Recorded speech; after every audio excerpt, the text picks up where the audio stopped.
রপ্তানি প্রবৃদ্ধি ত্বরান্বিত করার কৌশলগত কাঠামো হিসেবে 2019 সালে তৈরি করা হয় চামড়া খাতের রপ্তানি রূপরেখা। এতে বলা হয় 2024 সালের মধ্যে এ খাতের পণ্য রপ্তানি করে আয় করা হবে $5 বিলিয়ন বা $500 কোটি। কিন্তু ট্যানারিতে অব্যবস্থাপনা ও করোনার ধাক্কা সামলে উঠে 2030 সালের মধ্যে নতুন করে লক্ষ্য নির্ধারণ করা হয়েছে $10 বিলিয়ন।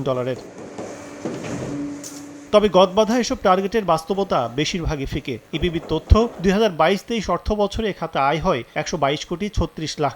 আর চলতি অর্থ বছরের প্রথম 10 মাসে লক্ষ্যমাত্রা $111 কোটি থাকলেও আয় হয়েছে $87 কোটি 24 লাখ, যা গত অর্থ বছরের একই সময়ে আয় হয়েছিল $106 কোটি।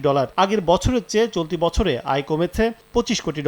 এমন অবস্থায় 2026 সালে এলডিসি গ্রাজুয়েশনের পর রপ্তানি প্রণোদনা কমানো বা বন্ধে শিল্প বান্ধব পদক্ষেপ নেওয়ার দাবি উদ্যোক্তাদের। 26 সালে যদি ওই জায়গায় পৌঁছাতে আমাদেরকে আরও সময় বাড়িয়ে দিতে হবে, নাহলে উদ্যোক্তা বেঁচে থাকবে না, এক্সপোর্টটা বাড়বে না। এক্সপোর্ট বাড়াতে হলে সময় নিতে হবে, আর একটু সময় নিতে হবে।